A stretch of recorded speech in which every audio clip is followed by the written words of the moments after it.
Hello, my name is Fanny Okojoyo with name 26021971173 in LB 66 with the lecturer Mbak Elizabeth M. Mulyana Kemberen in Introduction to International Political Economy. And here's the lecture's outcome of the LO. The LO of this course is to illustrate and analyze the magnitude of the threat of globalization that affects the Indonesian economy along with its positive and negative impacts. For the economic globalization is a phenomenon that describes the increasing interaction and dependence between the economics of countries around the world. This occurs through increased international trade, capital flows, and the widespread dissemination of technology. And the second one is globalization opened the doors to exchanging goods, service, and information more quickly and widely than before. This process creates new opportunities for economic growth and investment and raises challenges related to economic disparities, inequality, and environmental impacts. And the third one is, in addition, globalization creates complex interdependence relationships between countries and accelerate the technological change and exerts a major influence on national economic policies. Although it brings significant benefits, globalization also demands collaborative efforts and adaptation in order to effectively manage its impact and ensure the sustainability of an inclusive global economy. Even though economic globalization has many positive impacts on the development of a country's national economy. On the other hand, some unwise economic globalization impacts also have the potential to threaten a country in the fields of environment, defense, and the national economy. So one of the example of this threats can be seen in the Asian financial crisis that occurred in 1987, which also hit Indonesia. The crisis is caused by the dependence of countries in Southeast Asia on foreign investment. In the middle 1990, there was a significant shift in economic structure following the United States recovery from a period of recession. An increase in U.S. interest rates attracts the capital flows into the U.S. market, resulting in a strengthening of the value of the U.S. dollar.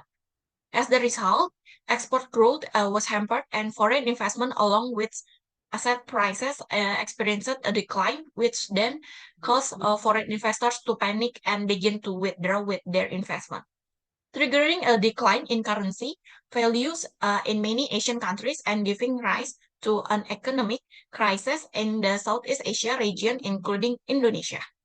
So this is the chart of the crisis in 1997 until 1998. Based on the data above, it can be seen that during the period January to October 1997, there was a 35% weakening in the rupiah's exchange rate and 22% decline in the stock price index. Although economic growth was still high in the first and second quarter of 1997, reaching 8.5% and 6.8% respectively, it experienced a significant decline in the third quarter to 2.45% in the line with the weakening of the rupiah exchange rate.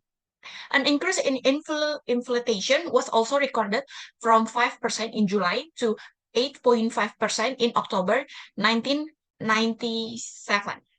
This clearly illustrated that dependence on foreign capital and foreign debt is becoming a serious problem when foreign investors begin to withdraw their investment and causing panic in the financial markets. Many companies and projects in Indonesia that depends on foreign capital are experiencing financial difficulties, and the banking sector is facing severe pressure. This crisis is furthermore exacerbated by a lack of transparency in financial policies, structural problems in the economy, and unsustainable practice.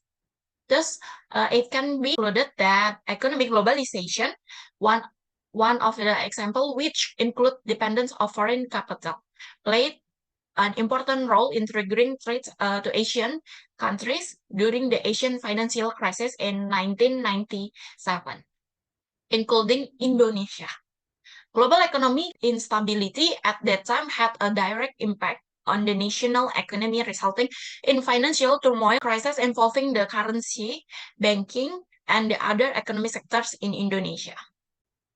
So, the economic theory of mercantilism reflects one of the basic needs of all people and countries, namely to create and maintain wealth and power in order to maintain, protect security and independence of the country from real and threats. This theory can be used as a basic for good economic globalization regarding how much a country, even though it's affected by economic globalization, can also protect the country's independence. Mercantilism theory emphasizes the accumulation of assets or capital as a determination of a country welfare. And this can provide a basic for overcoming the threats of dependencies on foreign investor, which is often associated with economic globalization. So this is the relation between mercantilism and depends on foreign investors. First of all, the state can encourage investment sectors that have a positive impact on domestic economic growth. This can involve developing strategies, industries, improving infrastructure, and investing in human resources to increase national competitiveness. By prioritizing the development of international assets, countries can reduce the risk of dependence on foreign capital. And the second, furthermore, trade policies can be designed to protect domestic industry and encourage export of value-added product. Nah, the imposition of tariffs or careful trade regulation can help protect local producers and encourage the accumulation of national wealth. Apart from that, strengthening the domestic financial sector can also be a strategy.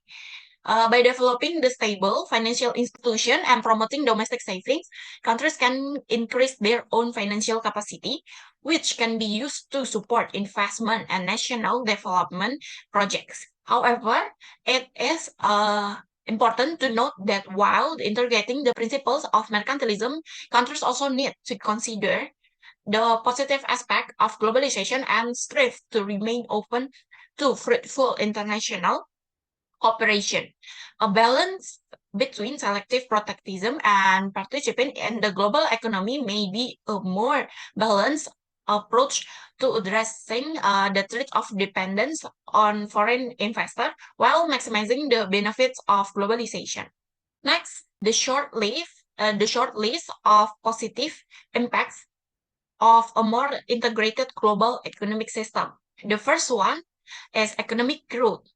Through globalization, opportunities are open to increase economic growth. Open access to wider markets, increase foreign investment, and technological advance are the main drivers of economic growth. Countries involved in international trades can expand their economic base and achieve more rapid growth. And the second one is increase efficiency. Integration into a global economy can encourage efficiency and specialization. By becoming part of a global economic network, countries can optimize their resources, increase productivity, and increase their competitiveness in international markets. The third one is access to capital. The benefit of increased access to international capital markets provides opportunities for countries to support investment in infrastructure and development projects. By relying on the global capital, countries can accelerate the economic growth and improve the quality of their infrastructure. And the fourth is culture exchange. Globalization promotes to exchange of cultures and ideas, resulting in greater diversity and understanding among different nations. Through culture interactions, people can recognize, appreciate, and understand each other's differences, creating a framework that supports international cooperation and cross-cultural tolerance. Next, is the potential negative impact of a more integrated global economic system. And the first one is loss of sovereignty. Countries risk losing control over their economic policies and regulation as the influence of global economic forces grows. This can reduce countries' flexibility in setting policies that suit their domestic economic and needs characteristic. The second one is inequality. Globalization has the potential to exacerbate income inequality both within countries and between countries. The impact can create greater social and economic inequalities, deepening the gap between the well-off and the less fortunate. And the third one is vulnerability to shock. The interconnectedness of global market can make countries more vulnerable to financial crisis and economic shock originating in the region of the world. Instability in one country can quickly spread and affect the economic stability of the country. And the fourth one is the environmental degradation. Increased economic integration can lead to environmental degradation due to increased exploitation of resources and higher level of pollution. Reliance on economic growth often ignore environmental consequences, causing potential irreversible damage to ecosystem. And next we go to the conclusion. Overall, economic globalization brings a number of opportunities and challenges involving complex dynamics for countries, while providing a boost to economic growth and enabling broader culture exchange. This phenomenon also carries significant risks, including the potential loss of sovereignty and serious environmental degradation impacts. Therefore, there is a need for a wise and balanced approach to managing the globalization process, maximizing its positive benefits while effectively addressing its risks and negative impacts.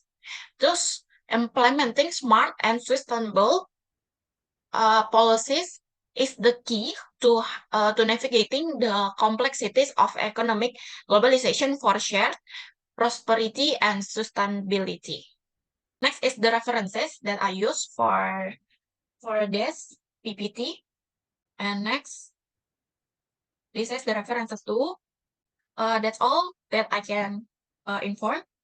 Thank you, and sorry if I have a mistake. Thank you, Mbak Elizabeth.